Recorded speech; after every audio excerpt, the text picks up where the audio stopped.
Coming up on episode 297 of Wheel Bearings, we've got the Subaru Impreza RS and Crosstrek, the BMW X7 M60i, the Chrysler Pacifica, Ram Rebel, Jeep Grand Wagoneer, an electric Corvette from 1994, the new Chevy Trax, an Acura NSX trailer, a next-gen Mini E, and is it the end of the line for Lordstown? All that and more coming up next.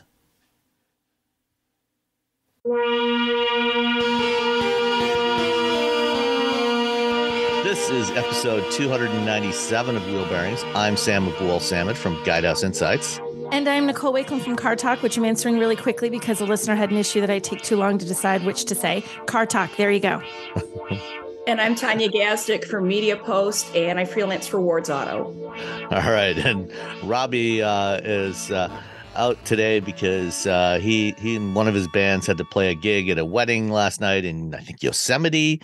And so he wanted a little extra time to get home. So we've got Tanya filling in. And Tanya and Nicole get to gang up on me this week. We do. It's always two guys and me. And I'm like, yeah, it's the ladies today. Go Tanya, go Nicole. Woohoo.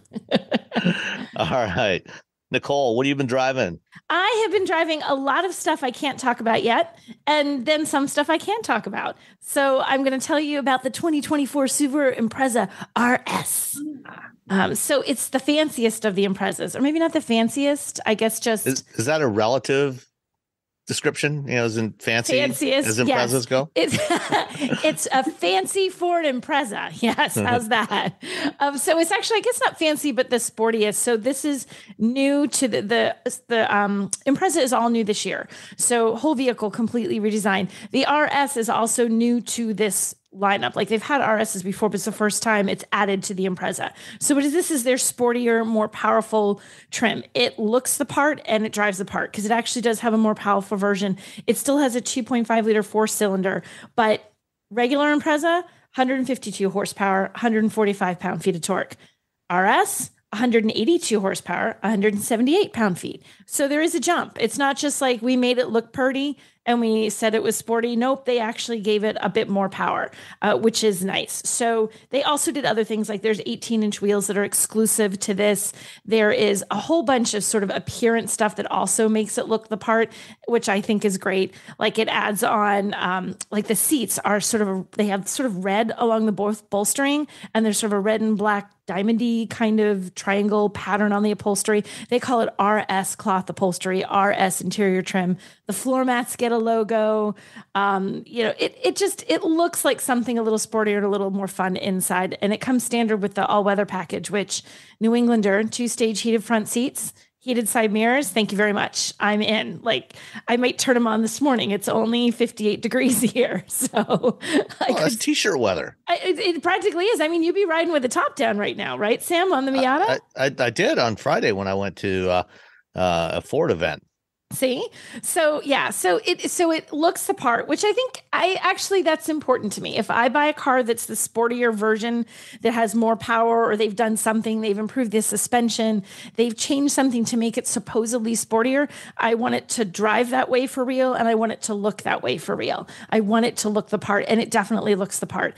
It's a little 5-door hatchback. It's not a huge vehicle, but it's comfy. It's surprisingly, even though it's a sportier version of a little hatchback, of a hot little hatch kind of thing, it's not harsh. I mean, we have terrible roads in the Northeast, like established fact. Same thing in Michigan. You guys, we have matching crummy roads.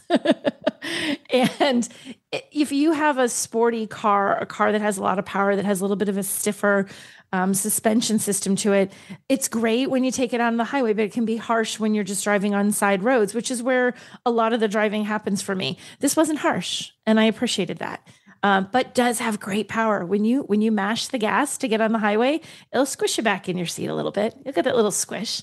It has a CVT, which isn't always Does it have a CVT? It does, doesn't it? Yes. Yeah, I think also. Yeah, it's like, aside from a few that still offer manuals, they're all CVTs. I think it has a. I say that and now suddenly I'm like, wait, am I mixing up my vehicles from other vehicles? Yeah, it has a CVT, but it has a manual mode if you want to kind of take control of it yourself. Which, like, I don't know how you guys feel about that. Like, I appreciate the thought, like, we're going to give you a manual mode. I'm like, if you don't give me the pedals to match, I kind of don't want it. Exactly. Yeah, I mean, most automakers offer that with their CVTs. All it is a set of pre-programmed ratios that it steps between. Right. And you can, does it have paddle shifters, or do you have to tap the shift lever? I'm drawing a blank. All I can think of is the Alfa Romeo that I was in on yesterday when I flew back. I'm drawing a blank whether it had paddle shifters. But either way. I doubt the Impreza has paddles. Yeah. So either way, it's like I don't feel like I ever use like the manual mode on those. I just Yeah, I mean, it doesn't cost a manufacturer anything to put that capability in there. It's just a little bit, a few lines of code. There's no additional hardware unless they add the paddles, in which case. And I feel like it makes it seem fun. Like it's one of those like there's a manual mode. Woo-hoo. Give me the pedal. I want a real manual. To me, you say sporty, and it's like if it's sporty, there should be a manual. Exactly, and there's not. Like there is no actual manual, which is disappointing. But the three of us and two other humans in the world can drive one right now. So or at least in the U.S. In the U.S., yeah, right. In Europe, everyone can drive one. I still think, right? I feel like most people can because so many of their cars have a manual transmission. And my older daughter can. My older daughter can drive a manual because she used to work for Drive Shop. And so she needed to learn to drive a manual. So I taught her how to drive a stick. But, there you go. Good for you. Passing on the knowledge to the next generation. I have one daughter who can drive one and one daughter who couldn't, but she just got impatient. She's like, I'm like, okay, if you gave it a sounds like my younger kid. Yeah. It was just like, I don't have time for this. I'm like, okay, well, hope you never get stuck in the only car you have is a manual and you're being chased by a killer bear. You're going to die because you wouldn't take 5 minutes to let me teach you. There's a couple of manufacturers who are trying to bring back the manual and trying to actually get younger people excited about it. Ford is going to have a driving school for people who don't know how to do manuals, who don't know how to drive manuals for the Mustang. For the new Mustang. That's awesome. And Toyota has said they're going to bring out some sort of simulated manual for some of their future EVs. So for some of their EV sports cars. So we'll see how that works out. That would be cool. That's my thing. It's like I love EVs and I love driving a manual. So how do you marry the two? So I think that would be cool. Well, my niece for a school project, for her senior project, her thing was, I'm going to learn how to drive a manual transmission and I want to learn how to drive it off road. So she went like all in and she did great because I helped teach her. But that's the only kid that I know that actively said, yeah, this would be cool. I want to learn how to do this. Others, it's kind of like, well, I must, because the only car my parents will give me is the old beaten up fill in the blank and it has a manual transmission. So therefore I have to learn to drive one, Smart parents should make their children drive manuals, make their teenagers. Absolutely. Because you're not going to be texting if you're driving. Well, you shouldn't be texting and driving. It's a lot harder to do. I don't know how you would, because I feel like, how could you? I've never tried. Clearly, I've never tried it and I'm not going to try this experiment, but I feel like that would be next to impossible. I feel like it's bad enough when people are doing texting and driving without, but definitely don't do that. So does not have a manual transmission, but has a manual control mode, but is very fun to drive. It still has enough of a sporty handling to it. Among the long, huge list of improvements, they did things to make the chassis a little bit stiffer, and that's across the whole Impreza lineup. So you can feel that. They did lots of little upgrades. Like they have now that 11.6-inch vertical infotainment screen that's now available. First time it's been available in the Impreza. They now made EyeSight driver assistance standard. I think it was just like the manual transmission. It was almost standard before, but not quite. It was like really close to it. Now it is standard. They have things like available wireless Apple CarPlay and Android Auto. And the starting price for the base one, for the one, if you're just getting a base Impreza, according to them, is $22,995. Which is pretty affordable. If you get all the way up to keep going up, so the base is $22,995. You go for the Sport in the middle, $24,995. Come all the way up to the RS, $27,885. And I have to do math to have our destination game because I do not have a Monroney surprise. But I still feel like though that pricing, that's not crazy pricing. This is a fun little car. It has good standard features, especially like this. It's like you've got a sporty little hatchback that you didn't break the bank to get. It's got standard all-wheel drive, so you can drive it around any time of year. A lot of times if it doesn't have standard all-wheel drive, you're paying an extra couple $1,000s to add that to a vehicle. You don't have to add that to it. So I think this is a good value overall. Okay, cool. Wait, let me get my destination number on the screen. Is that right? I'm having to do math. Math is really more of a Sam thing. So I feel like this should really be, but I'm going to do the math. But I don't want to cheat. So I'll okay. Let you do it. Yeah, I can't have you do it because you do it in your head in 2 seconds. Okay. Give me figures. What do you think the destination charge is on the 2024 Subaru Impreza? Tanya, why don't you guess first? Oh, I always get this wrong. $795. That's way too low. Oh, yeah, that is way too low. All right, make it $12.95. That's better. Okay. You're letting Sam could just be faking you out. Why are you listening to him? I'll go with $9.95. Okay. See, Sam's going to win. It is actually, according to my math, $10.90, which seems like a weird number, but I did my math twice. Yeah, but if she had gone with $7.95, she still would have lost. She still would have lost. There hasn't been a car with a $795 delivery charge in a long time. In 1,000. Now when we find one, I'm going to be like, Sam, you're wrong. And we found one.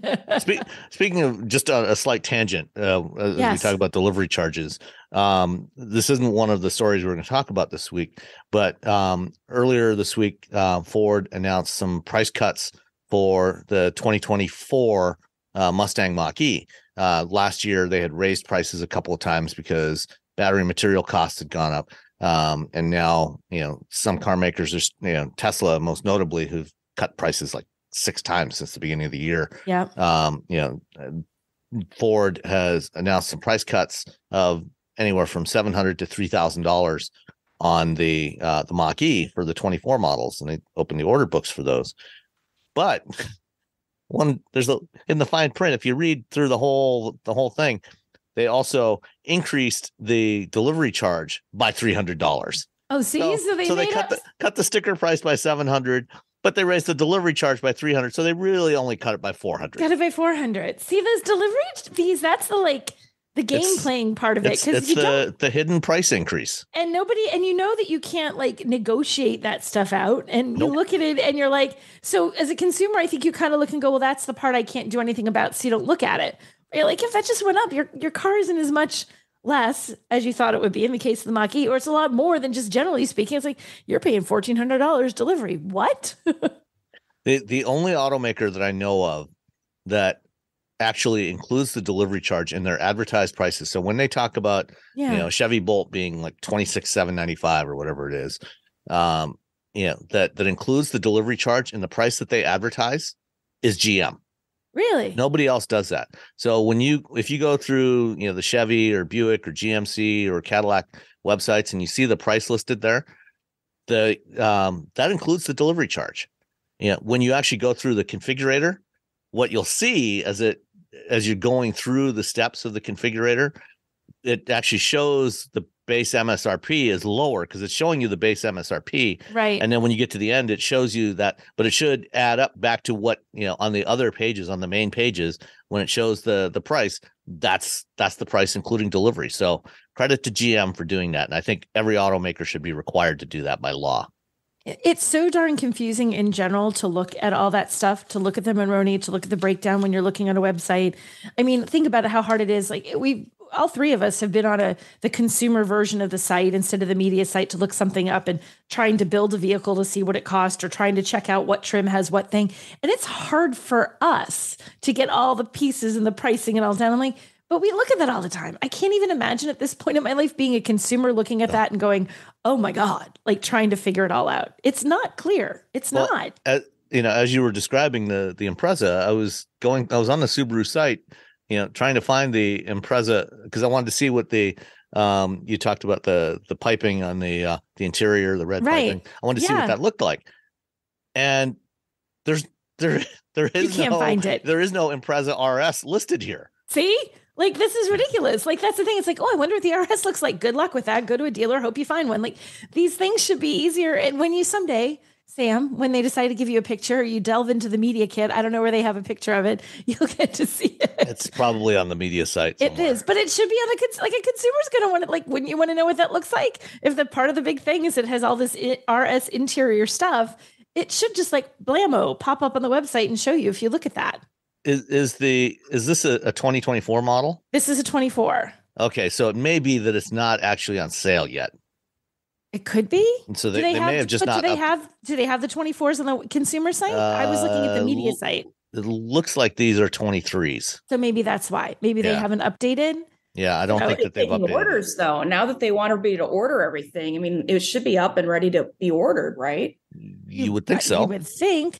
And now I'm looking through the press release to see if it says it's 2023 Impreza on the consumer site. They have the 24 Crosstrek, but the Impreza is still listed as a 23. Okay, you know why? Because it says I'm scanning down the press kit. 2024 Impreza will be produced in the Subaru plant in Gunma, Japan, and begin arriving in Subaru retailers early summer. So apparently they're not quite ready to put all this out there for consumers just yet. I would guess in the next few weeks you'll be able. It'll show up. Yeah, early summer is not that long from now. If they want them, if you're going to order it, it could take 3 months easily. Right, you order it today and you'll have it in September. So yeah, right, 100%. All right, Tanya, what have you been driving? Well, I was just going to say, I feel like looks like you had a Stellantis binge. Well, I did. She did. But let's stay with Subaru for a second, if that's okay. Okay. Subaru. Nicole and I did not plan this, but I wore. Oh, you wore your new Subaru T-shirt because I was just on the Crosstrek drive. Yes, the 2024 Crosstrek drive, and I just pulled up the press release because I was curious about the destination and delivery for the Crosstrek, the 2024. Do you guys want to take a guess? Oh, well, $12.95. It's not. Wait, what was the Impreza again? $10.90 for the Impreza. So let's say for Crosstrek, I'm going to go $9.95. Sam, I'm going to go $12.95. Sam nailed it. It is. Are you kidding? It is $12.95. Wow. So that's a little chunk. That's a good chunk more. 10, 11. What is that? Almost two. I'm like, why? Why is the Crosstrek, $200 more than the Impreza? Because the Crosstrek is probably more popular. It sells in larger numbers than the Impreza does, and so they're taking advantage of that. Wow, that's probably it. Supply and demand. Supply and demand. They can they can charge it. I know, but it doesn't make sense. I agree with you, Tanya. It's like, why is this one the same size? And that one's it's not like one is a teeny tiny little sports car and the other one is like a 3-row SUV. Then it would make sense. Then you're like, okay, it's bigger. It's going to take more space, blah, blah, blah. Yeah. But like these, I can't imagine the physical difference between these two is not that significant. No. But two Subarus, to their credit, they are keeping the MSRP the same as the 2023. So it's going to start at $24,995. For the Crosstrek? For the Crosstrek. Okay. So can we talk about the Crosstrek for this episode when we get it is on there? Yeah, I think it's the embargo's tomorrow for that. Yeah, the driving impressions embargoes tomorrow. I mean, I just looked and they actually released all of the tech stuff in Chicago back when they did the reveal at the Chicago Auto Show. Really, they didn't tell us anything at the drive that we didn't already have, but we did actually get to take it through pretty decent paces. They took us to a mountain and we drove up the mountain like a ski mountain, like not on any road. It was just basically an off-road course up a ski mountain and then back down a ski mountain. And we should talk about it because we're talking about it. You want to talk about it now? Let's go ahead and talk about it now. So and so now that we're like on a Subaru binge now, and then we'll go on a Stellantis binge. So what did you think of the course, Tanya? That the mud and the muck. Were you there? I don't know if you were there before me or after me. I was the second wave. So we weren't. You were before me. You were Monday, Tuesday, Wednesday. I was Wednesday, Thursday, Friday. Okay, right? It was so muddy when we were there. It was so muddy, like mud that you look at it, even if you have a capable car like this and you think maybe we won't drive that, but we did. Yeah, I was impressed that and it was even muddier for my wave because it had continued to rain. It was in Woodstock, New York, which the weather was very similar to Michigan, and they've just been having rain and more rain. So yeah, and it was so certain OEMs, when they have you off-road, they mean it. Like Jeep always means it. When the like the GMC guys, they have you take a truck off-road, they mean it. You know, they're serious about it. I wasn't sure how serious Subaru would be about it. Sometimes there's shorter routes. You know, we had some kind of technical stuff when we did the Crosstrek drive this was for the 2.5 liter for the standard engine, which I've forgotten the number on. That one we did like sort of like up a hill and back down again. A gnarly little hill, but it was like a 5-minute little track. This was some real off-roading. We were taking sharp corners. There were some narrow spots. We had to pay attention to the trees on either side. I was a little worried about those trees. There were a couple of times where my co-driver was just barreling through, and I'm like, we are so going to hit one of those trees. I know. It was very narrow. And then when you came down, like there were spots where they literally said, like, you're let the hill descent do it, because the hill descent is going to be what sort of saves you here. And it did. You're just like steering, because it's like slidey, slidey, slide, because it's just mud. There's no traction. There's nothing for the tires to grip onto. But then they got kind of rutted. Like we were going through some serious, I always think of them as moguls, because like, you know, where they're trying to get left wheel up, right wheel up, left wheel up, right wheel up. We're going through that. And I was really genuinely impressed with how well it handled. Well, it was such a serious course that afterward we were taking our interior pictures, because we never trust, you know, the manufacturers to give us all the photos we want and need. And we took an engine picture, and there was actually some mud on like it had gotten, which I thought, wow, is that okay? I mean, I don't know if it was a lot of mud, but there was a little mud on the engine. It splashes up. We had the Subaru. It's meant to have that. It's meant to be dirty. So yeah, it was funny. When we were taking pictures of how we got it all nice and muddy, when we came around the front, we had taken a chunk of grass with us in the grill, because it had hit it, like come up with enough. And I'm like, I'm leaving that there. That's proof that we really did this. So there's like giant blob of mud. There's mud on the roof, because it was splashy. There was some really big puddles. There's mud on the roof. There's mud. It was kind of refreshing almost to take this and say, okay, this is probably a little more challenging than what the average person who's going off-road in their Subaru Crosstrek is going to do. So much more challenging. But then it could do it. See, this is what I thought. So say you take your orange Crosstrek, because if you buy this, they don't even make orange anymore. No, I don't think they do. Green. Well, okay. No, they don't make orange. They don't make the orange anymore. So let's say you take your green Crosstrek because you couldn't get an orange one because sadness. You take your orange Crosstrek, you go to your little mountain getaway with your family, and you drive on your little dirt road, and it's fine. And then it pours rain on your weekend, and then you got to go home, and you got to go back down that dirt road, and suddenly it's muddy and a horrible mess. And you think, oh no, we're never getting home. You would actually get home. You would get home. That's where I see people driving through stuff that was quite as gnarly as that. It's like, we've gotten here. We're here. Oh, wow. The weather did not do what we thought it would do. We got to get back, and it will still get you back. So I kudos to Subaru for letting us drive that.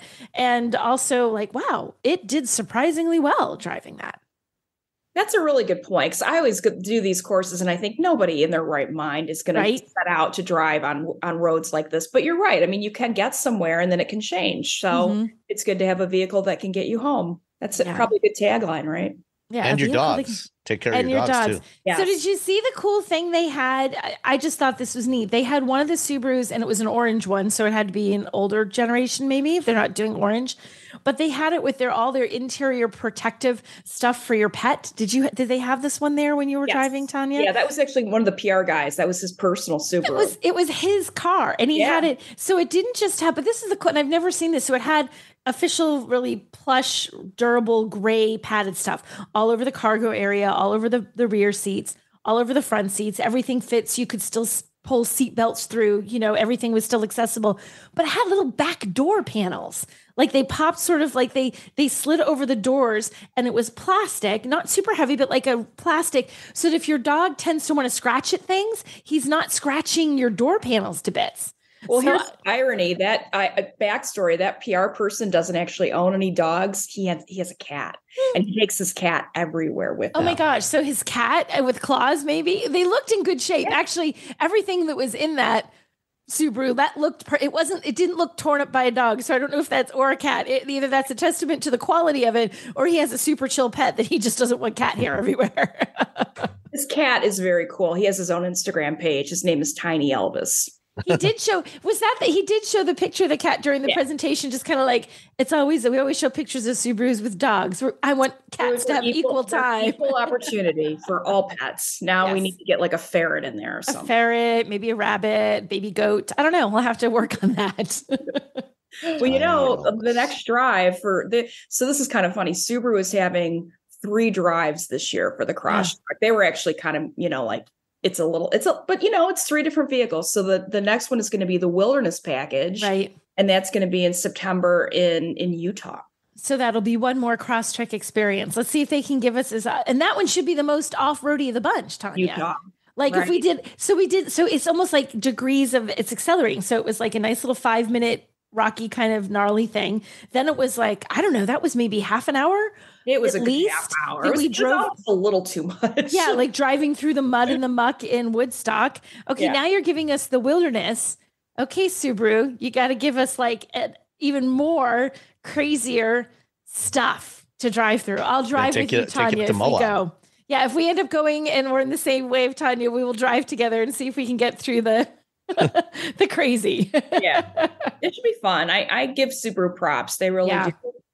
They don't just build some tiny little off-road course. They actually have they did it, which like I said, I appreciate when they really do it. My gold standard for you guys didn't really try is if I feel like I could take a Camry on the course, you didn't really try. You would have not taken your Camry on here. It would have gone poorly for your Camry. So would you put the course, the off-road course that we did with the Hyundai Palisade last fall in that didn't really try? I sadly would. I think there was one spot on that whole course that was a little bit muddy. There was sort of like a little bit of a hairpin turn and it got a little bit that orangey mud that you have down there in the Carolinas.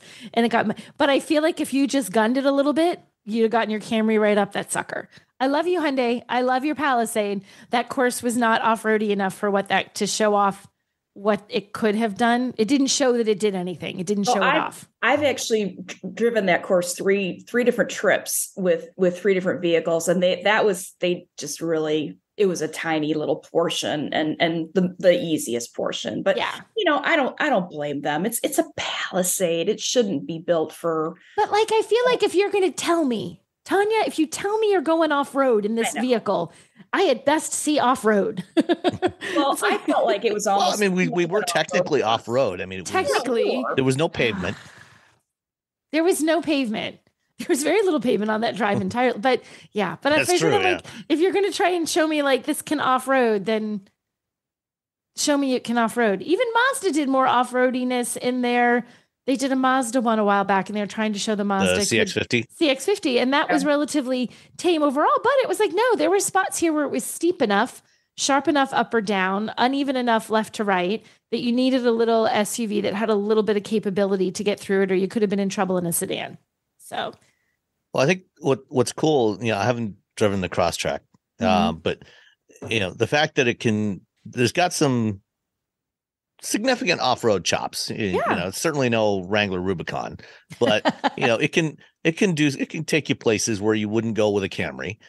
And the base price is only $25,000. It's really good, which is pretty impressive. It's cheap. It's cheap, and it's cheap, but it doesn't feel cheap. It doesn't feel cheap, and you get a lot for base. That's the nice thing. They're not just nickel and diming you with every little thing. It's like, and there's only 3 trims, but I appreciate that it's like a well-equipped, a well-equipped base model. If that's where you are, you want a little bit more finery, a little bit more in your Subaru, go with the Sport. And if you're really looking for it to look different and just have more power, you got the RS. I think it's a nice lineup. I think it's a good lineup. And like you said, all have a good price. Nothing in that is outrageous for what it is. And I'm going to say one more thing about the interior before I forget, because I thought this was notable. It's got all the tech, but they haven't completely gotten rid of all the knobs. And their point was, a lot of times people driving them are in cold weather areas and they've got gloves on and they don't want to make everything touch, you got to be able to do some things with dials, with actual old school dials and turning on the seat heat and stuff like that. You can do it super fast, super easy with like an old school toggle. Yep. And I thought, that's actually really practical. And it's not just them taking the cheap way out. It's like, you can do it. You can do a lot of tech things, but you can also do some quick. Yeah. And it matches, like I said, with the Impreza, they do the same thing. Like it's consistent within the brand. The 3 trim levels for the Impreza that are those, that I just mentioned, having everything easy. Everything's tough and like durable and easy to grab with your hands and gloves, and nothing feels like it's so fragile it's going to fall apart at the first, sign of mud. And it's consistent, and the pricing is consistently a value across the brands. So that's one of the reasons I like Subarus. I think they're a good choice. And even though they don't have that orange anymore, I know the Sunblaze Pearl looks pretty cool. I kind of like that. It is. It's really nice. They did have that out there. Yeah. Yeah. They have some good green. Colors. I'm all about green. I love green cars. So I'm like beeline for the green car. I'm a blue car person, but I don't want boring blue. I don't want just like navy. I want some kind of fun blue. What blue? Well, the sapphire blue pearl that they have on the Crosstrek looks pretty good. What color are your colors? So Tanya's all about the greens. I'm about the blues. Sam? I like blue generally, but I'm very much in favor of any bold colors on cars. I think it is long past time that we should ban all grays and whites and blacks from cars. Yes. We've had way too many of those for way too long. And we should just, we should have a period where we just have bold colors. Okay. Can I tell you, I saw a color, you're not going to believe this, Sam, that is better than the Crystal Soul Red Metallic in a Mazda. But you can't buy it. You can't have it. Oh, okay. So I can share this bit. So this is from something, and I was like, I have to mention this. So when I was in Italy this week driving the new Tonale, which I can't give any drive impressions on yet. They're still embargoed. But they took us to the museum. Super fascinating experience. But then they took us behind the scenes with all this stuff like, here's all the pretty cars with the pretty placards that are all arranged by year or because these are racing or whatever. Then they took us up this staircase into the storage area where it's just row upon row of car and cases full of trophies and bits and pieces of engine memorabilia and all this. And there's this one there's it's some Alfa that is the deepest, most brilliant red that I've ever seen. Like the thing practically glowed. It was this very ruby red. And as I was staring at it, there were two people giving the tour, and I said, "Oh my gosh!" I said, "Can you buy that?" She's like, "No." I said, "What is that color called?" And she said, "They didn't make it. It was on this little sort of prototype or one-off that they had done." She's like, "It doesn't have a color. We just called it I think it was either 6 or 9 layer red because it was that many layers of red to get that red. It didn't have a name." And I'm like, "Oh, that might be I'll have to send you the picture, Sam. I took a picture. The first time I've seen a red, but of course you can't buy it because if it's that many layers, it probably would have also been like a, $20,000 option. Right, $20,000 paint option. But I'm like, oh, that's pretty good. But that's the closest I've seen to anything as cool as that Mazda red is the unobtainium that is this one Alfa red. Very nice. Hey, Wheel Bearings listeners, it's Sam. And as I'm recording this, we're getting ready to head out tomorrow for a vacation trip in Hawaii. And one of the great things about going to Hawaii is all the fresh fish and the Asian-inspired food. We just love it there. We love eating the food there. And when we get back, we still love to eat that same kind of food, food of the Pacific Islands. And this May, HelloFresh is helping by celebrating Asian American and Pacific Islander Heritage Month. So for a limited time only, you can get some of that same kind of food with limited time authentic recipes created in partnership with chef Surbi Sani of New York's Tagmo restaurant, who's creating a special cultural taste tour right in your own kitchen. After May is over, as we get into the summer months, you're probably going to be having friends over for parties and everything. So if you're hosting a get-together, check out HelloFresh Market for crowd-pleasing appetizers, snacks, sides, and more for your next gathering. It'll save you a lot of time and a lot of hassle putting everything together as you get your friends together in the backyard. The best part, you can skip that extra trip to the grocery store. All you have to do is go to hellofresh.com/wheelbearings16, that's wheelbearings16, and use the coupon code Wheelbearings16 for 16 free meals plus free shipping. Remember, go to hellofresh.com/wheelbearings16 and use the coupon code Wheelbearings16, that's Wheelbearings16 for 16 free meals with free shipping. HelloFresh is America's #1 meal kit. So if you haven't tried it yet, now's the perfect opportunity to get 16 free meals. Did you know you can support Wheel Bearings directly? Head to patreon.com/wheelbearingsmedia and you can become a patron today. Your contributions will help fund the platforms and tools we use to bring the podcast to you. And exclusives and improvements are already on the way thanks to your generosity. So if you want to be part of an automotive podcast like no other, head to patreon.com/wheelbearingsmedia. All right. Time for a Stellantis binge.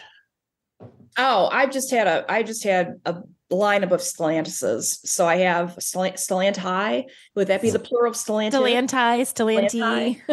It works. So here's the thing. I'm gonna make it's a confession. It's confession time. I prefer a minivan to a pickup. I go ahead and say it. I have the Pacifica hybrid plug-in this week, and it's just so luxurious for a minivan. I haven't been in a minivan in a long time. It's got these little bolster pillows. Excuse me, shouldn't you be referring to that as an MPV or something, like a multi-purpose vehicle? Multi-purpose vehicle.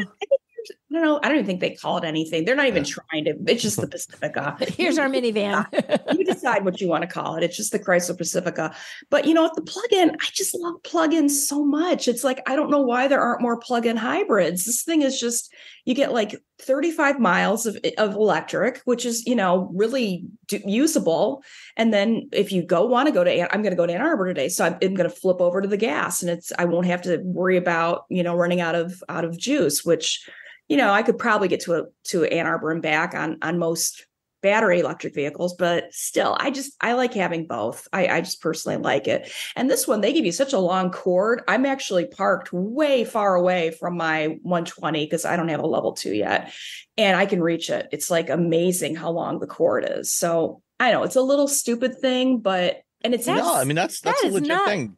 Yeah, it's something we've actually talked about in the last few weeks, because we had a listener send in a note, about a friend who had bought, I can't remember if it was an EV or a plug-in hybrid, but was trying to figure out, they didn't have access to charging at home, and was trying to figure out, if they could charge it at work, if they could do it with an extension cord, and so we're recommending that if you're going to do this, at any significant distance, what you want is a really heavy duty extension cord, right, to enable that, so you don't melt it. But it's a legit issue for a lot of people. And it's, honestly, it's easy. Like I'm starting to notice they're not all obviously the same in terms of plugging in, and even ones that they give you at home versus the level 3 chargers.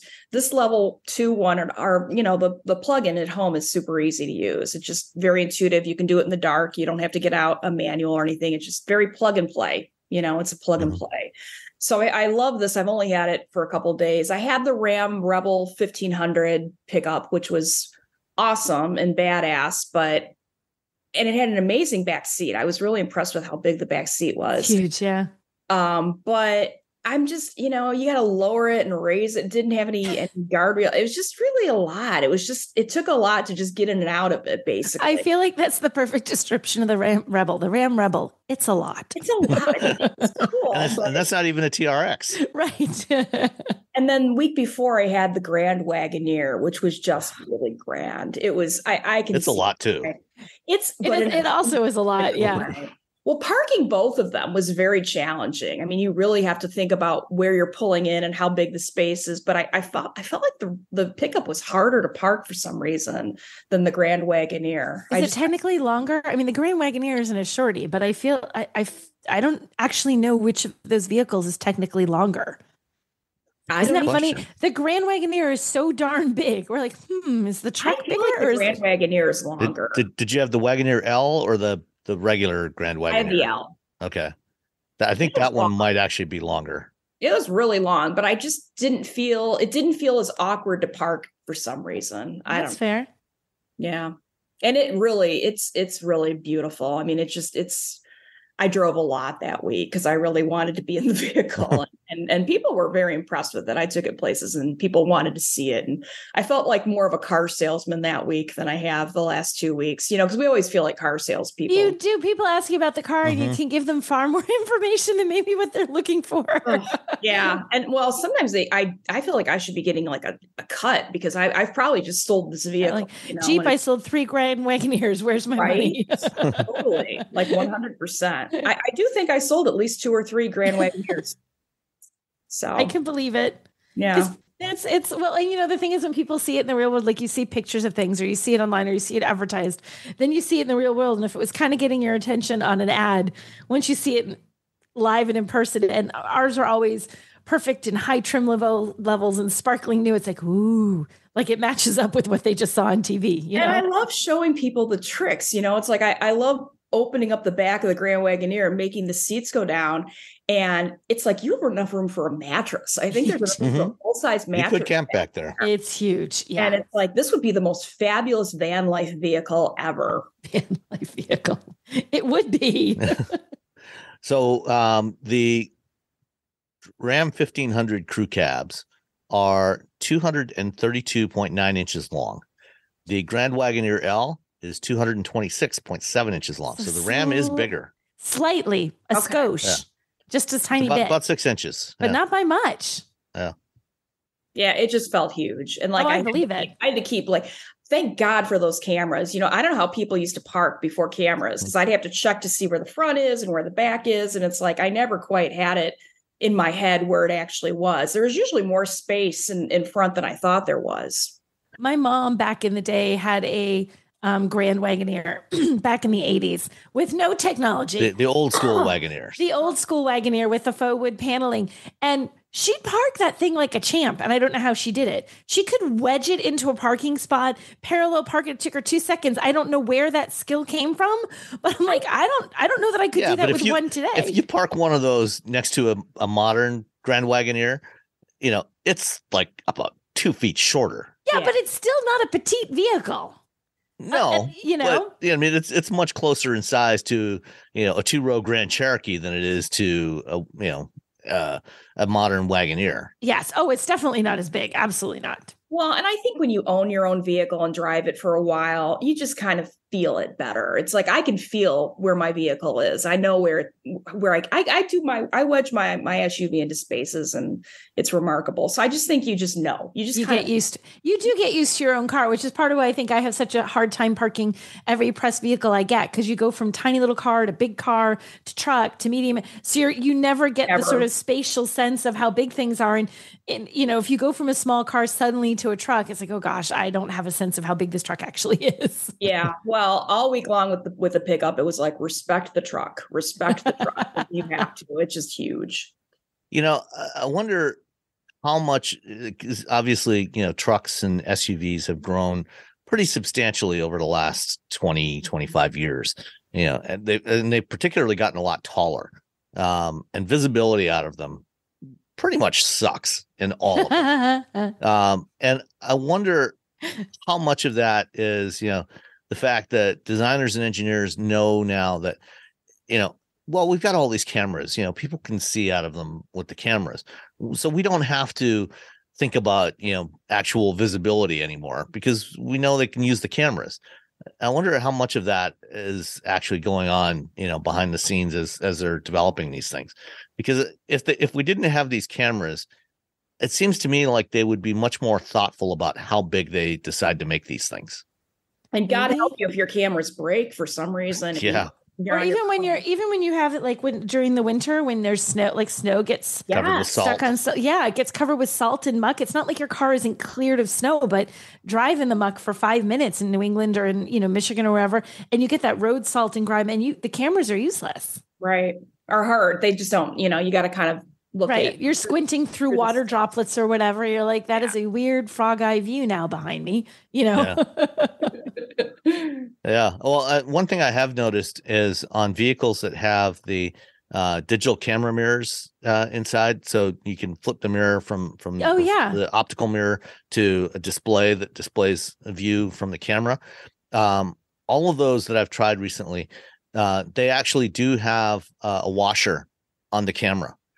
So if you do the windshield washer or the back window washer, it will wash that rear camera as well. So if it gets obscured, you can wash it and you can still see behind you. So that is a good thing. Yeah, that makes it a little easier. Yeah. All right. Anything else on the Pacifica or the Rebel or the Wagoneer?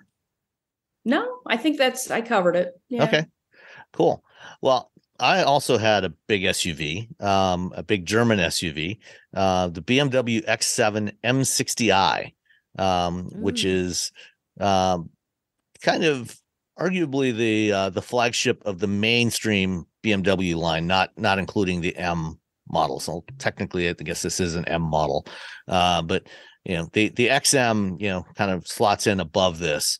But the X7, the X7's big, not as big as a Grand Wagoneer, and especially if you plan to use the third row. There's the third row. I climbed into the third row, and there's definitely room for two adults back there if the second row seats are slid forward a bit. So you're going to sacrifice some second row leg room, but you can get adults in both the second and third row. One thing I liked about the XM, when you move the second row seats forward to get into the back, they actually power not just forward but up, so they lift up and then slide forward as well. So you have more room to squeeze in and get back in there into that third row. So I was able to get in and out of the third row relatively comfortably and sit back there. I'm 5'11". I had a little bit of a gap between my head and the ceiling. I think Robbie probably wouldn't fit back there. I was just going to ask, would Robbie fit? Probably not. But I fit back there. But the problem is, if you have the third row seats up, you actually have very little cargo space left in the back. So I picked it up. I picked up the X7 at the airport when I came back from a trip, and I put my bag and my backpack back there, and you can't. The cargo area is not deep enough to put a standard roller bag flat down on its side. You have to put it up. You either have to stand it up or put it on its side. You can't put it on its back. So it's a fairly shallow compartment back there. And like the X5, the X7 has the split tailgate. So the top part goes up, and then there's it's split about 1/4, 3/4. So the top 3/4 goes up, and then the bottom quarter goes down, which is something I think they inherited from Range Rover. Because BMW used to own Range Rover back in the day, and they've had that same sort of setup for a long time. Or maybe BMW started, because I think they had that on the original X5. Anyway, divergence. So not a lot of cargo space in the back if you're using the third row. So the X7 is probably not an ideal road trip vehicle for a larger family. And you can take 6 or 7 people in there, but you're just not going to have space for their stuff, unless you get a roof carrier or something like that, or pull a trailer. The one that I had, the M60, is the performance model. So that's a twin turbo 4.4 liter V8, 523 horsepower, 553 foot-pounds of torque. So no shortage of performance in this thing. This thing is quick, despite its size. The front end, this is the 2023 model, so it's the refreshed design. So it's got the new split front lights that are exclusive to the top end BMWs now. So the 7 Series, the X7, and the XM have this layout. So you've got thin horizontal strips above with your daytime running lamps, and then another thin horizontal strip below. It's kind of not totally dissimilar to the current Genesis look, with the headlights below. And then of course, the large twin kidneys. The one that I was driving was finished in frozen Marina Bay blue metallic. Ooh. Which so the frozen means it's one of BMW's matte finishes. It's not a gloss finish. Oh, I love matte finish paint. Did it look good? It looked great, up until it rained. And then you had the road residue that accumulated on there, and then it looked kind of, I think matte finishes actually look worse when you get some of the road residue on there than maybe gloss finishes do. It's hard to say. But when I had the i4 the week before, the i4 M50, that one had the Portimao blue, the frozen Portimao blue. The Marina Bay blue is a slightly darker shade of blue. When it's clean, it does look fantastic. Very, very nice color. I'm not a huge fan of the design of BMW's larger SUVs, or should I say SAVs, sport activity vehicles. Oh gosh, we don't need another acronym. I know. But if you've got to drive a big performance SUV, with room for a bunch of people, this one's not a bad way to go. It's got the latest iteration of BMW's iDrive, like the 7 Series, the new 7 Series. It's got the crystal iDrive controller knob and the little shifter toggle in the center console, which looks kind of fancy. The one that I had the Driving Assistance Pro package, which is their not quite top of the line ADAS package, because it doesn't have hands-free capability. So it's a hands-on lane centering system, but like the i4, it does have the auto lane change on demand. So you just tap the turn signal stock, and sensors will check if it's all clear. You'll feel the steering wheel turn in your hands, and then it'll do the lane change for you. That worked really well. It's got heated and cooled cup holders as part of the executive package. I love that. That's so silly, and I love it. So if you want to keep your big gulp chilled, you just slide it in there and it'll keep it cold, or you can heat it as well. The massaging seats are always a nice thing to have. Both the front and second row seats are heated, have heating available. 5-zone auto climate control. So you have the fronts, 2 front zones, 2 second row zones, and then a third row zone. So those people that are stuck in the back, they can control their own temperature back there, which is always nice. That's good. Got big 22-inch black wheels, with big tires. All in, this one came to a grand total of $122,545. Oof. So not cheap. But if you can afford this, you can also afford the gas bill for it.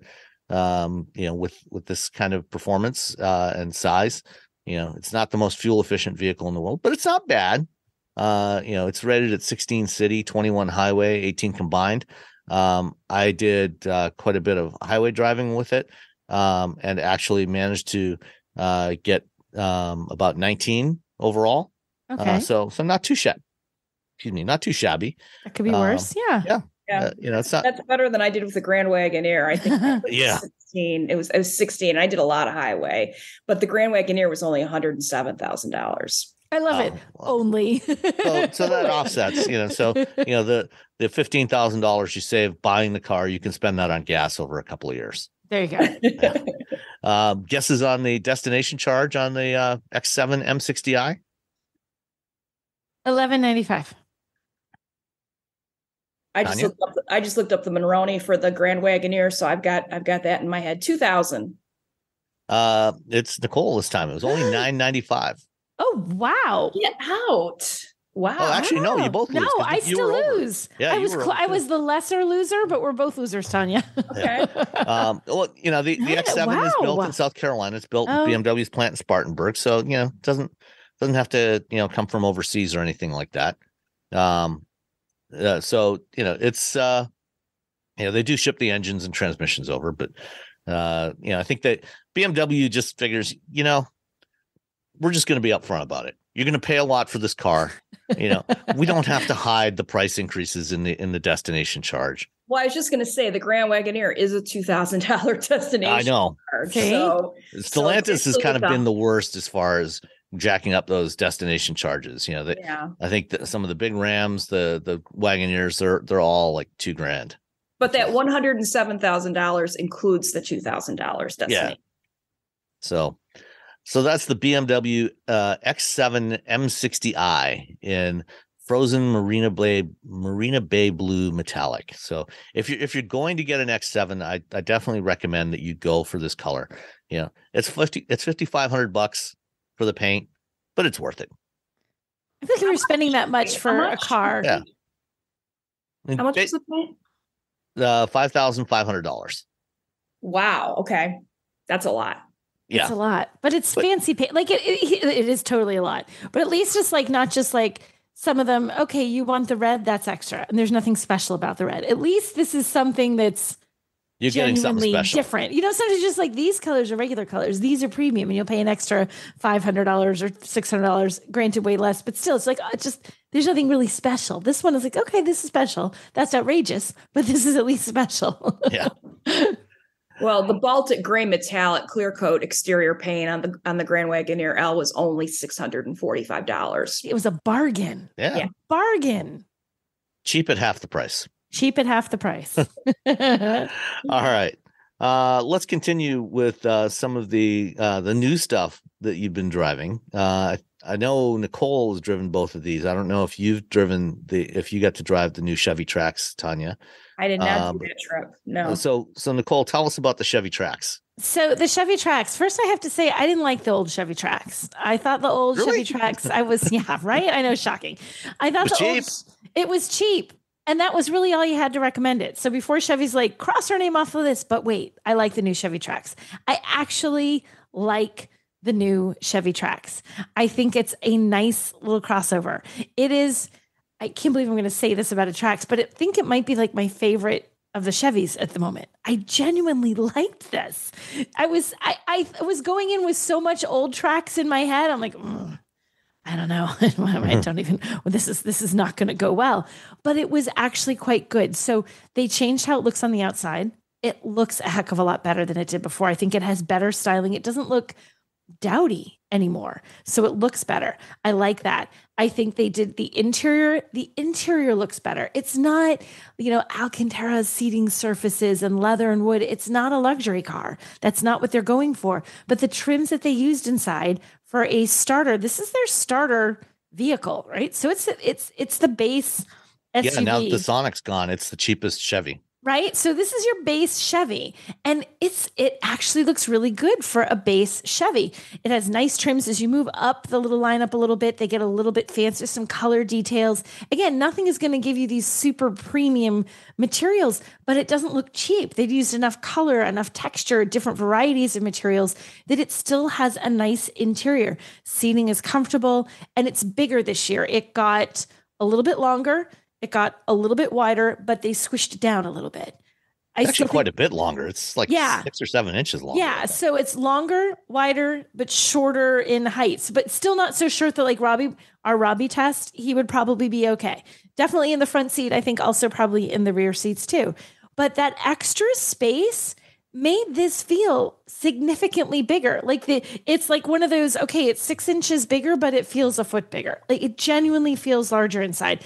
Most of that was in the rear seat room. They gave you much more leg room. So if you're a rear seat passenger, you're no longer going to have your knees pushing right into the back seat, especially if someone's pushed those seats far. Like if the driver's tall, you can still sit someone behind them without their knees being mashed.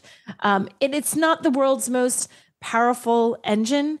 And that's where people are kind of ripping on it. Like, oh, this does not have performance. This 0 to 60 is not impressive. This is not quick off the line. Correct.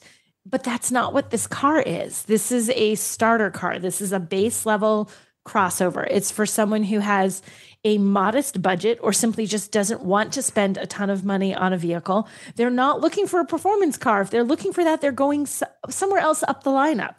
This is not what that person is. And I feel like it's sort of unfair to the Trax to say, oh, the performance is not amazing. Of course it's not amazing. That's not what this car is, but the performance is still solid. It accelerates well. It's not overly noisy. If you're trying to get onto the highway, you're not going to feel like the cars behind you are suddenly right up on you because you couldn't accelerate fast enough. It handles well. So I think as a package, like looking at the Trax as a package, I think they did a phenomenal job with this. I think it's really, really good. And I think Chevy deserves a lot of credit for sort of taking the things that really stunk about the old one. The design was lackluster. The interior felt cheap. It wasn't fun to drive. Taking those things, like, okay, guys, we got to fix this. And I feel like they fixed it. What's the starting price on that again? I got to pull it up. 20,400. 20. So that is actually General Motors' cheapest car. Is it really? Not the Chevys, because I just did a Buick Envista story, and that's going to start at $23,495. That's like the next cheapest. And as I recall, I think every trim in this lineup starts at at under 25,000. So even if you move to the top of the Trax lineup, you were still keeping it under $25,000, that's a big deal. This is the base. This is a base vehicle, not just a base trim, base vehicle in a lineup.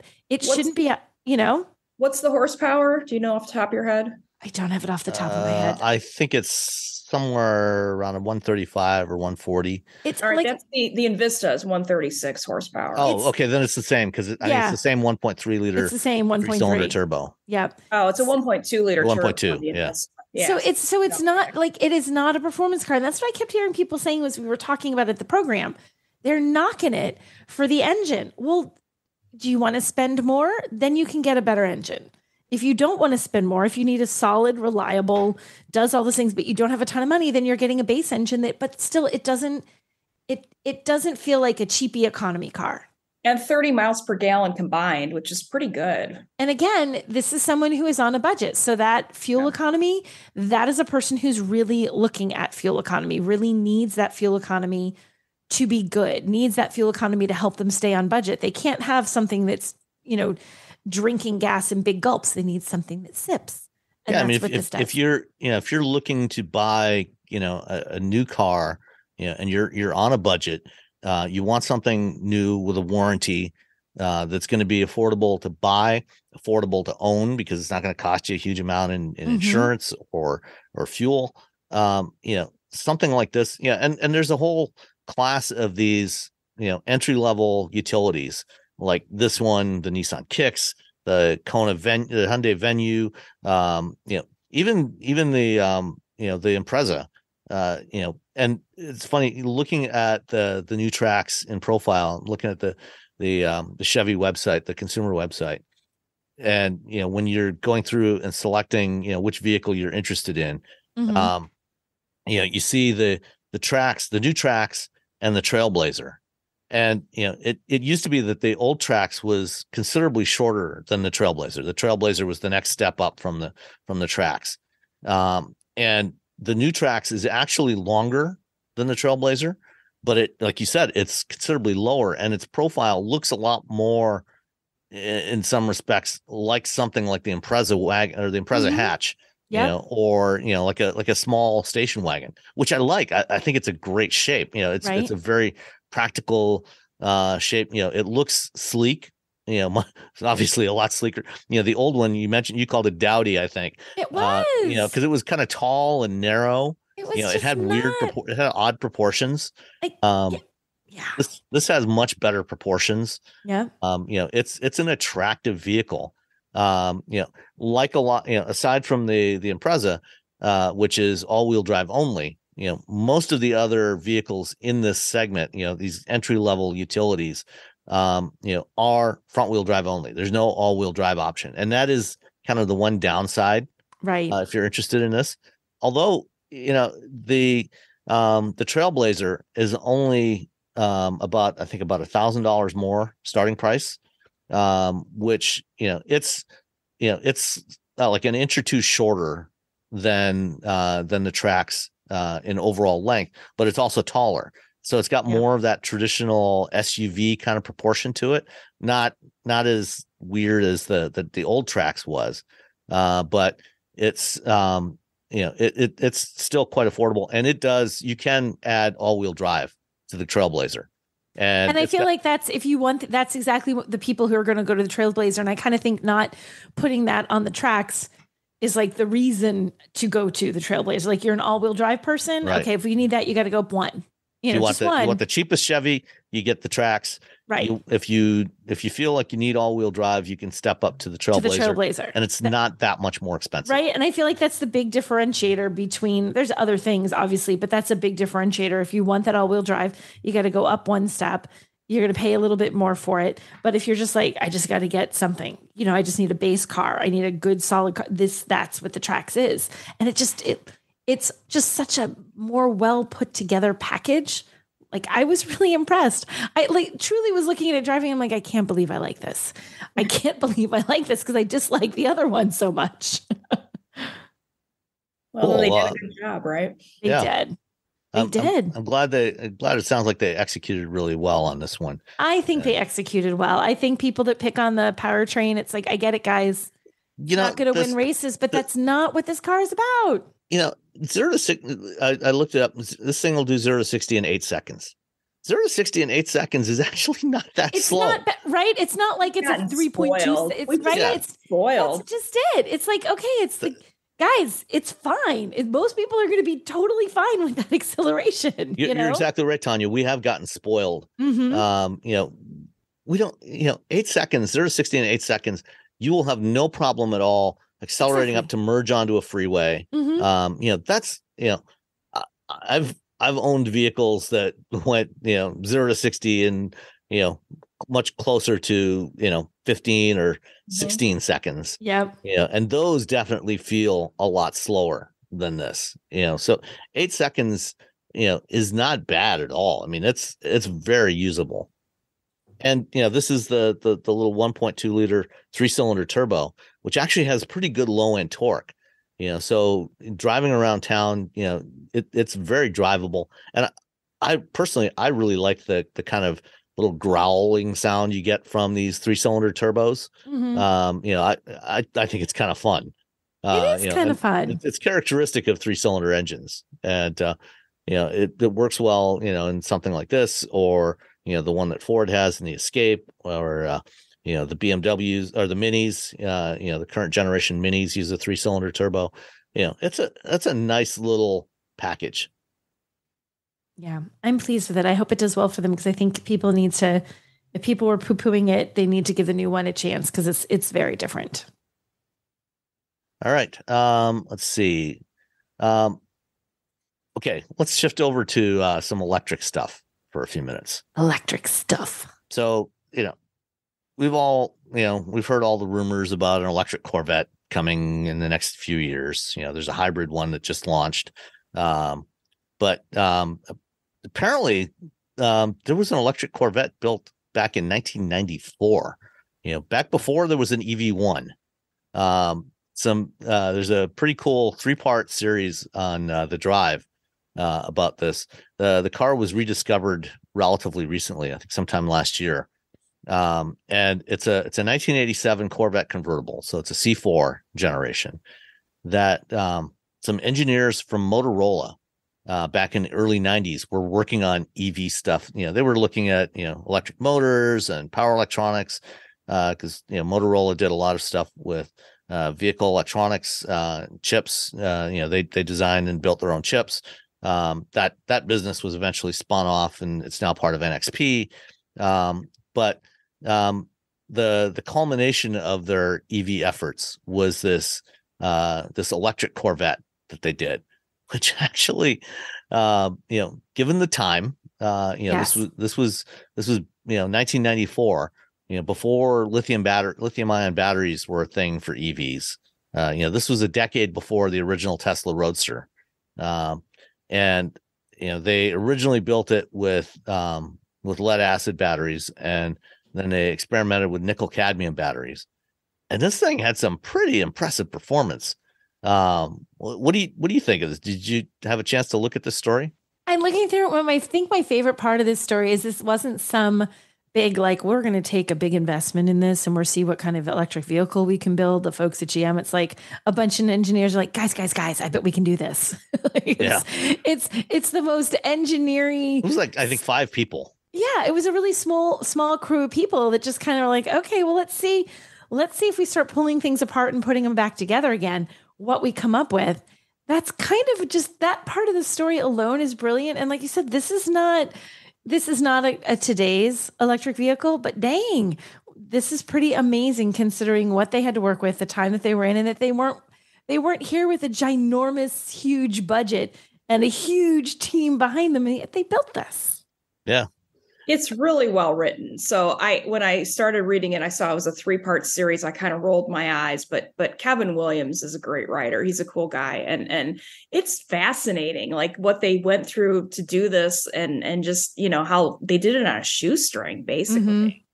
And what they came up with was remarkable. And it kind of makes me wonder, why was there such a lag in between this vehicle and when we actually started driving electric vehicles? I feel like people we're still kind of sort of not ready. I mean, you're ready, I'm ready, Sam's ready. But you think the public at large only kind of sort of ready to have electric vehicles, you know? Yeah. I mean, to be fair, at the time, the batteries that they had available to them were still pretty limited. So, this Corvette, I think, had a range of 85 miles. 85 miles. Yeah. Which is not that would not much. Fly.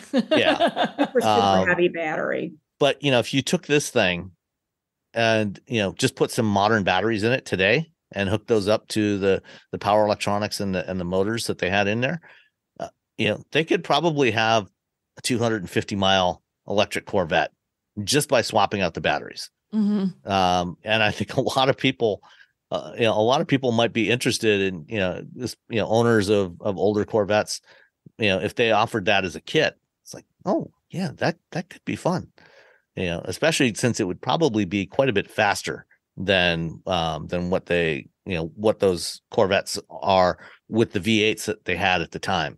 I mean, the V8 engines that were in these things, back in the late 80s, early 90s were only about 250, maybe 275 horsepower from that 350 V8. And, with this, with an electric powertrain there, it could probably do quite a bit fast. It could be quite a bit faster. Yeah. Might even beat the new Trax. Poor little Trax. First we sing its praises and now we've already thrown it under the bus. Well, speaking of electric conversions, there's been a number of companies over the years that have built conversion kits for a variety of vehicles. And there's some vehicles that are quite popular for doing EV conversions. A lot of people, owners of old 911s and Porsche 911s and 912s, especially 912s with the 4-cylinder engine, have been doing electric conversions on those over the years. VW Beetles are a common platform for this. And there's a company in the UK called Electrogenic that makes kits for several different vehicles, including a couple of Jaguars, I think. But they have just launched a kit, an EV conversion kit for the classic minis. So you can buy a brand new Mini SE, Mini Cooper SE, which gets, I think, 105, 110 miles of range. But if you've got one of these classic minis, back when minis were actually, mini, you can get this kit for about 15,000 pounds, which I think is around $18,000 or $19,000 now. Yeah. And convert it to electric with an 80-mile range, which is pretty cool. It's fun. I think it's a fun thing to do to a classic car. And if I look, there's actually, you can get an extended range version, which adds a second battery. And I love it. Second battery inside the boot, which is coming at a later date. So we'll take up every ounce of available space in this little vehicle. Yeah. Which there isn't much of. There isn't much of. Yeah. Yeah. Some of the other cars that Electrogenic has kits for are the Porsche 356, the old traditional Land Rover Defenders, the Jaguar E-Type, and the Citroen DS. An electric DS would be really cool. That would be cool. Yeah. Any thoughts on this one, Tanya?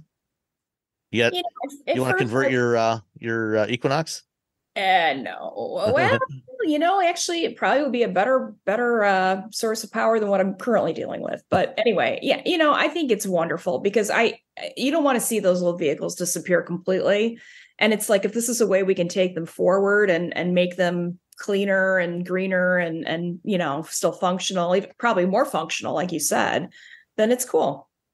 Yeah. This is actually going to make this. I'm just double checking the numbers here. So it was 60 horsepower in the original vehicle. And now it'll be, wait a minute.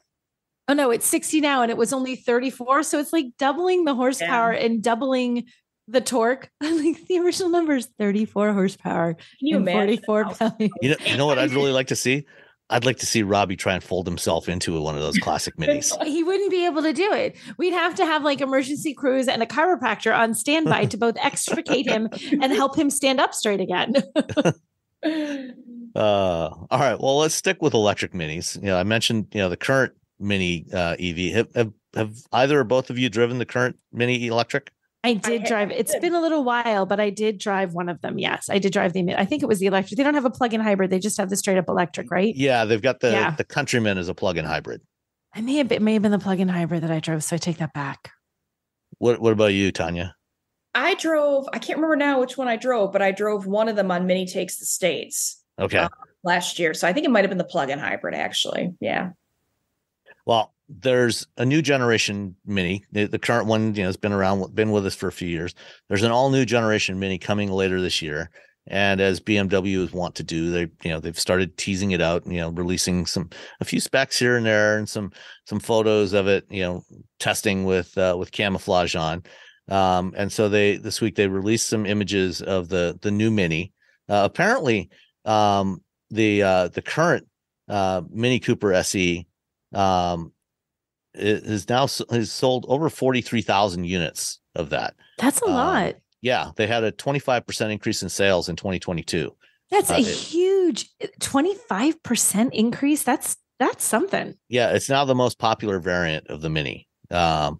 And that's with barely over 100 miles of range. But it still drives like a Mini. It's still a lot of fun to drive. It's still a fun little Mini. Yeah. Well, the new Mini, the 3-door Mini hardtop, is, I believe, going to be electric only. There's not going to be a gas version of the new Mini.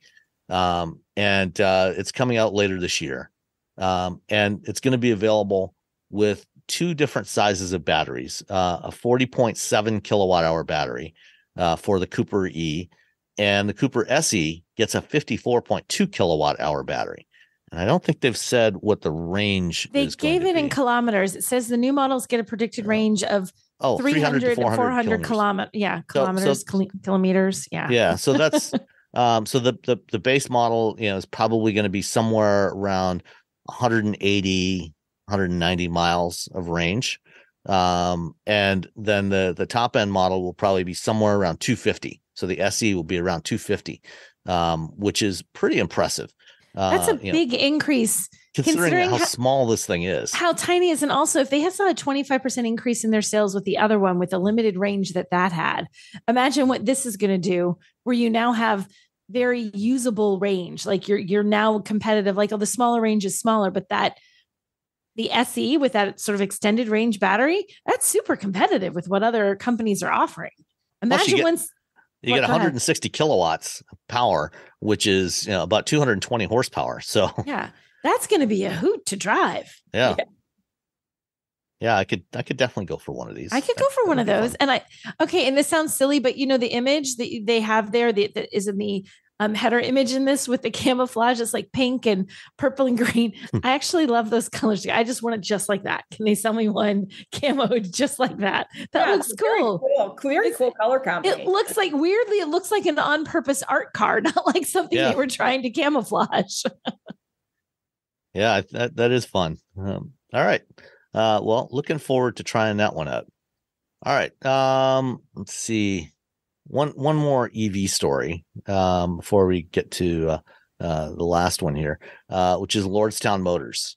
Have either of you driven the Lordstown Endurance?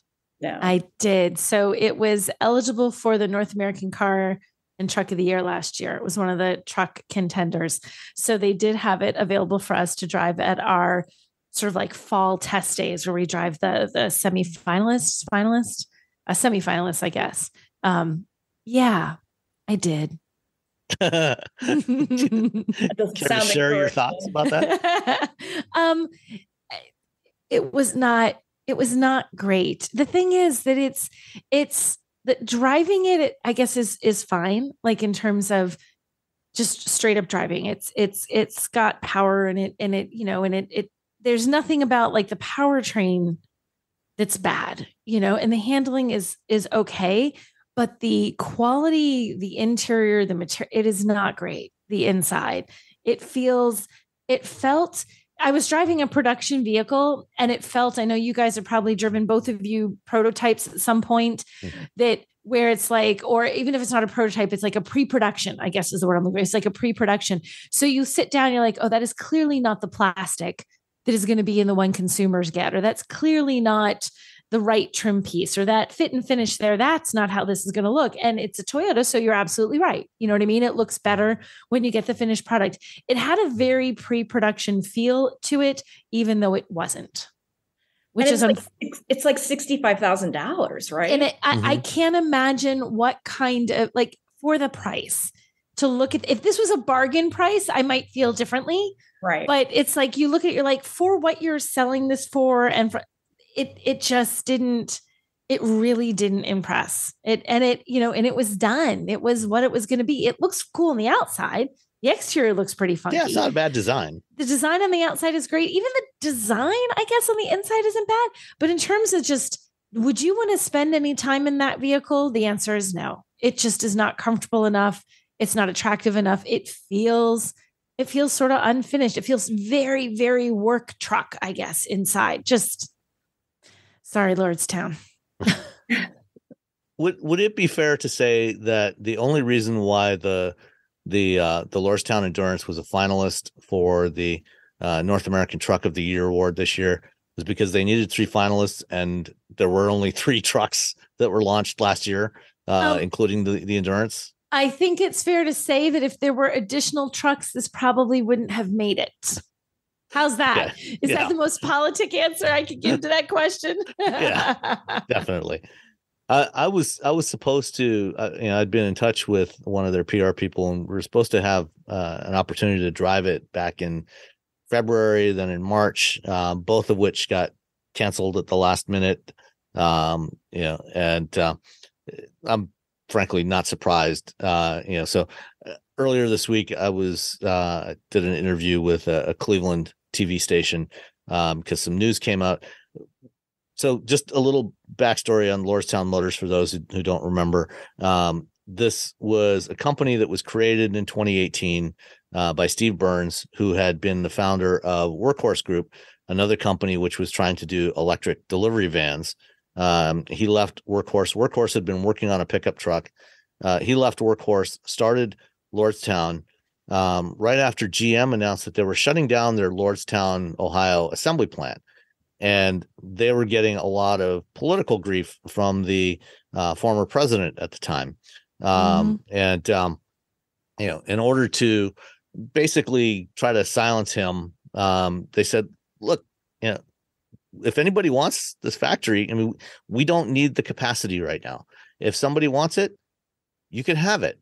And they effectively paid Steve Burns to take the factory because, he started Lordstown Motors with essentially no funding, and GM loaned him $75 million, 20 of which was meant to pay GM back for the factory, and then, have some working capital. And then when Lordstown ultimately did go public through a SPAC transaction in 2021, GM's the money that GM was owned was converted to equity, which they have since sold off. And Lordstown struggled to get this thing done. They basically ran out of money. They agreed to sell the factory on to Foxconn, maker of iPhones and all kinds of other stuff. And Foxconn wanted the factory because they have a deal with Fisker to build Fisker's second product, the Pear, next year. And so they wanted the factory for that. And so, they paid Lordstown like $270 million, I think, for the factory, which is a pittance for, considering, this was a fully equipped factory. And that gave Lordstown a little more runway, which they've now pretty much burned through. Run out. And their stock price is at, I don't know, I think less than 20 cents a share. And they're in danger of being delisted from the NASDAQ.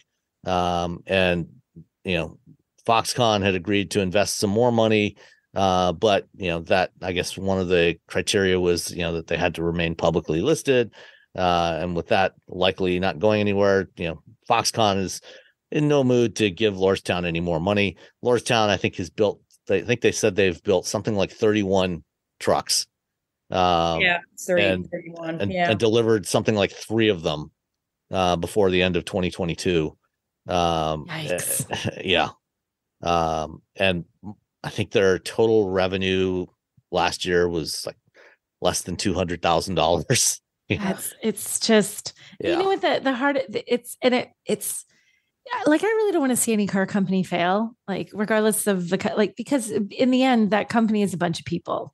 There's a bunch of people working there, and there's engineers who put an incredible amount of time into that vehicle, and designers, and everybody puts any vehicle. It's not an easy thing for an established company to do, much less for one that's trying to do a startup. And I feel bad for the people that put their heart and soul into this. I want to see every company succeed. And even when I was driving this, they had people there from Lordstown, like engineers that were so passionate about it. And even then, that was last October. So time has passed, right? Things looked a little bit better for them surviving back in October. And I'm like, I keep thinking about this one guy. I'm like, oh, he's watching a sort of like passion project just evaporate. Yeah. Which is just, I would like to see them all succeed. Like, oh gosh, please don't fail. You guys are working so hard. So it's sad to me to see that they have not managed to pull it off. It's sad. The problem for Lordstown is they were targeting the commercial truck market, which is, it's a tough market. It's a big market. Yeah. But it's also dominated by Ford, General Motors, and to a lesser degree, Stellantis. Right. Ford is like 40% market share in commercial pickups. And Lordstown has an unproven product that costs more, has less range and less payload than an F-150 Lightning. No dealer, no product support network. Ford's got thousands of dealers. If you got a business, you rely on these vehicles to get your job done, to make your revenue. If there's something that's not working, you need it fixed like yesterday. Right. And that's not something Lordstown was going to be able to deliver. You can't afford downtime with commercial trucks. It's hard enough when your personal vehicle's down. When a commercial vehicle is down, that means you're not servicing customers. You're not getting work done. I mean, you're really, truly burning through cash every minute that your commercial truck is not doing whatever it's supposed to be doing, and that's a huge risk to take. That's a huge risk for a business to take. Especially for smaller businesses, which, in terms of, it's a significant portion of that overall market. Right. Yeah. And small businesses that might have been able to say, like, because you're going to buy a fleet of vehicles, you're really taking a gamble buying 100 or whatever Lordstown Endurances. But if you're a smaller business, you want to take advantage of this, you're going to buy those 1 or 2 trucks. If you only have a couple of trucks and you lose one, you just have your ability to do business. That's so hard for a small business to take that gamble. Yeah. Well, and if it means anything, I'm just looking at their Twitter account. They've pretty much gone silent. They haven't tweeted since April 20th. So yeah, it's yeah. It sucks when, an interesting startup doesn't make it, but it's also the reality that most businesses of any kind, whether, especially automakers, getting the auto business is a tough business, but any business, most startups fail. Yeah. So, right. Most new businesses don't make it. The ones that make it, it's like, it's such a small percentage of the ones that make it. So yeah, but I was sad to see them fail. They were just so passionate about it. It makes me sad. Yeah. But all right. Last item, an Acura NSX trailer. Well, first of all, you're both familiar with the One Lap of America, right? Yes. Yeah. I mean, that's been going on since the mid 80s, I think, when it's been a long time. Yeah. It was kind of a more civilized offshoot of the Cannonball runs. And it's still going on. Oftentimes, automakers will put together, something special to run in the One Lap, or they'll take a prototype and run it. And this year for the one lap, some engineers from Acura are going to tackle the one lap of America with an Acura NSX, or more precisely, 1.5 Acura NSXs. It's a 3,200 mile road rally that actually is going on right now as we record this. It started yesterday, and it goes May 6th. And it's 15 states. Is that what I'm seeing here? Yeah, I think so. With track events, it's one of the more challenging grassroots motorsports. 38th running of this, and it starts and ends at the Tire Rack headquarters in South Bend, Indiana, which is a really cool place. I've been there. 15 states, timed track events at some of the greatest motorsports facilities like Road Atlanta and Braselton, Georgia, Nashville Super Speedway. So it has events. It's not just drive. There's actual events within the drive. So it's a pretty cool thing. Yeah. And the half of an NSX that I mentioned comes from the fact that, as you may be aware, the NSX doesn't have a whole lot of room to carry your stuff. No, it does not. There's no room for a spare tire or anything else. Who needs spare tires? Silliness. Overrated. So this NSX is set up with a trailer hitch, and it has a trailer that these guys built up from the back half of an NSX development mule. So they sliced the body in half at the B pillar. Took the back half, finished off the interior. They're using it to carry spare tires and assorted other gear that they may need along the way. You know how we mentioned a minute ago with the electric vehicle, the Corvette that was built, and how engineers just have at it? I feel like this is another case of engineers. Guys, look what we could do with this. And they just did this. A bunch of engineers. We got this development car sitting outside in the back. It's going to be going to the crusher anyway. Right. Let's cut it in half and make it into a trailer. Let's chop it in half and make it into a trailer. You can't do that. Yeah, we can. Boom. Here you go. Yeah, our listeners really need to Google 1.5 Acura NSX and actually see the picture. You have to I'll have a link in the show notes. It's fabulous. Engineers. I love engineers. Engineers are the best. Like a normal human would have been like, well, I'm going to put an actual trailer in the back. They're like, no, we're going to lop a car in half and put that on the back as a trailer. Thank you, engineers, for existing. and did you notice, Sam, that the whole NSX is actually orange? Yeah. Yes, it is. Well, it is orange. It's orange with some black. Little black, black checkerboard sort of pattern. Half of an NSX is black. Yeah. Yeah. Because it blends. See, that's the design aesthetic. Orange to black. It's that gradient from orange to black. Yeah, exactly. That's one one giant line of car. Yeah. No, this is cool. I love this. And this is, it's some of the crew from HART, which is Honda American Racing Team, which is a long running team. It's populated by Honda engineers. That has been competing in all kinds of events for at least going back to the early 90s, maybe longer. And they're they take some of the things that they learned doing their development and applying it to their race cars, and then go out and race on the weekends. So this is fun. I like this. I love that they're doing this. I think it's fun. I think it's very cool. It's I want to see stunt, but it's also a marketing stunt. So it is. Yeah. Best of both worlds. I want marketing to see stunt for a car that's out of production and no longer available. I want to see pictures of it in action. Like, this is a static image of it, on a track. I want to see it I want to see this thing driving along. Yeah. Hopefully they'll disconnect the trailer before they do the track events, but probably. Probably, but still, I just want to see this thing tool along the road, like ho to ho to ho. Like, what's the person's reaction? You imagine you're just driving your minivan, Tanya, and you see this. You're like, what? Oh, that would be that? A tough one. I'd be like ready to drive off the road. Yeah. All right, let's answer a couple of listener questions before we wrap it up for this week.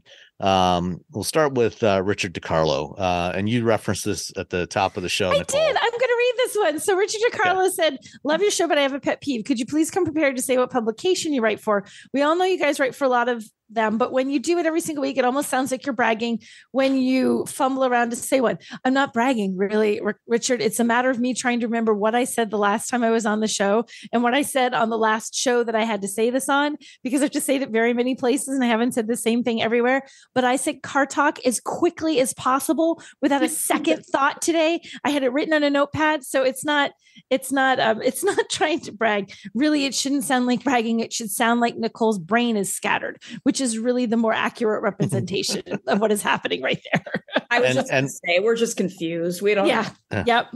and when you're a freelancer, your brain does tend to get a little scattered. I mean, it's the nature of the job. Yes. When you've got deadlines, to half a dozen editors at different publications, it's like, which story was I supposed to write for? I know whom? it is very scattered. And so what I try to do is I try to dole out like references to all of them.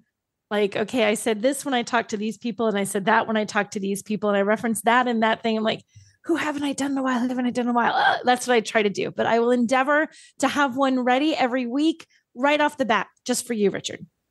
All right.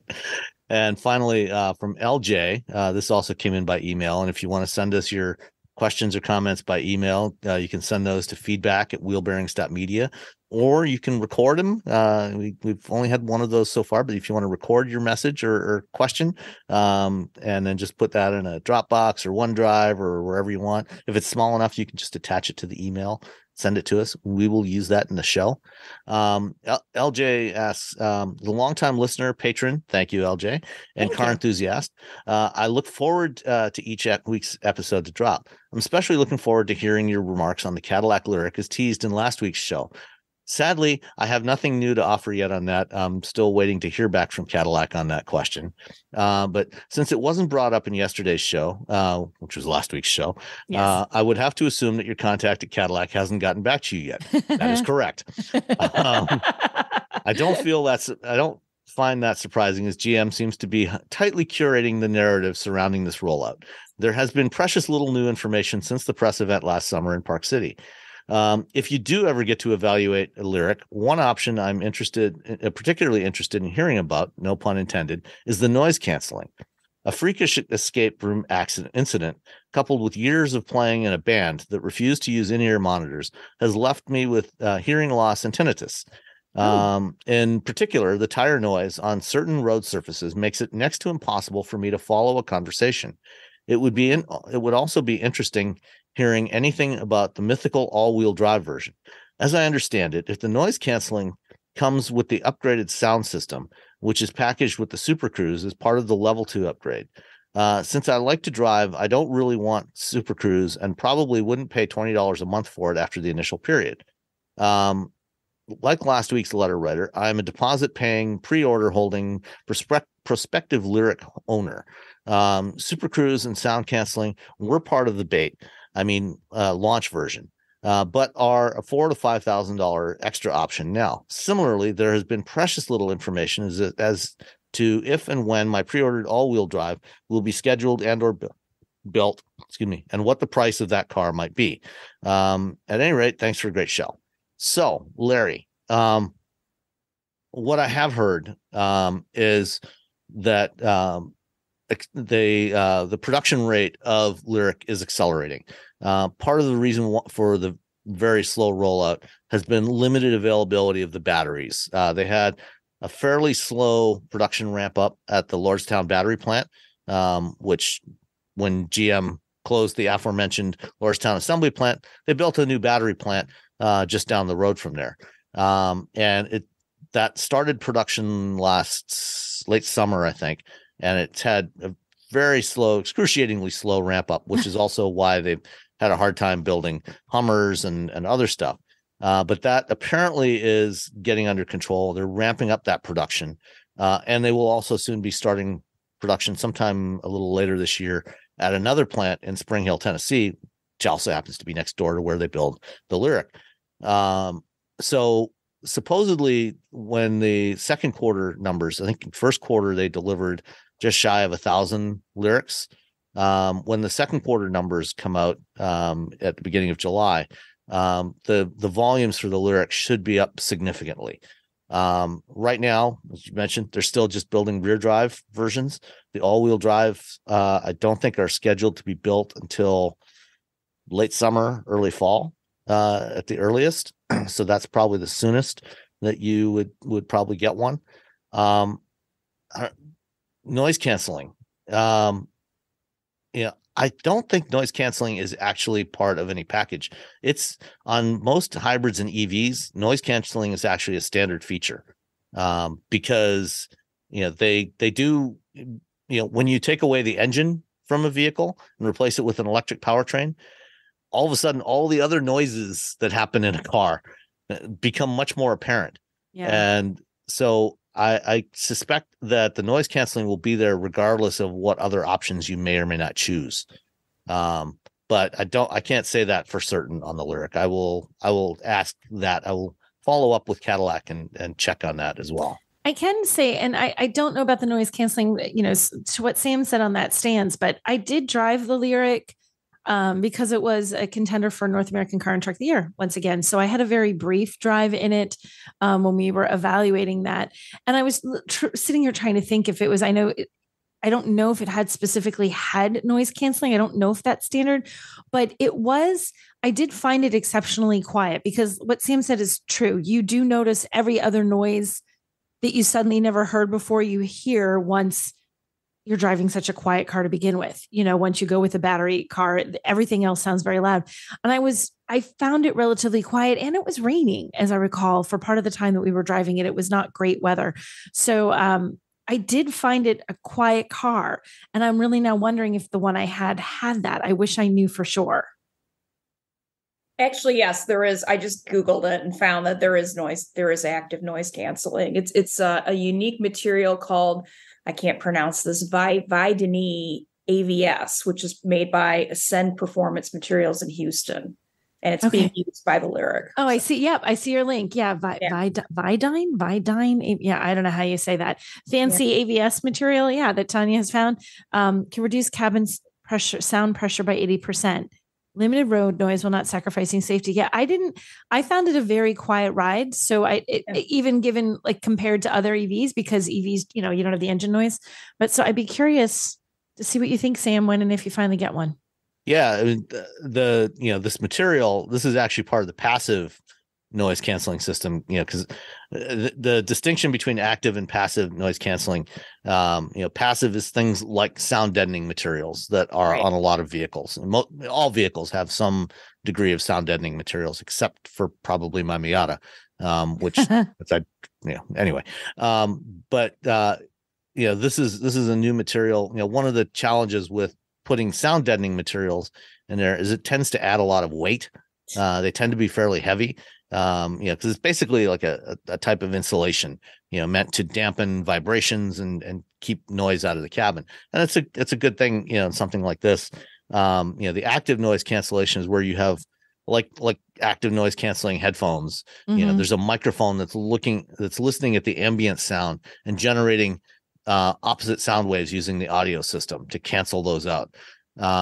And as I said, almost all EVs and hybrids have some form of active noise canceling built in there to cancel out, some of those particular frequencies that can be especially annoying, like road noise, tire noise. So my guess is that you should be much more comfortable in this car, given your hearing challenges, than you would be in a lot of other vehicles. But I will endeavor to follow up with Cadillac on that. All right. Any other final thoughts before we wrap it up for this week? I think so. I think that covers it. Thank you for being on the show, Tanya. It was nice to have two ladies for a change. Thank you for having me. Thanks, Tanya. We got to talk Subaru. Yeah, absolutely. And we'll see you again somewhere soon. And everybody else, we will talk to you next week. Bye, everyone.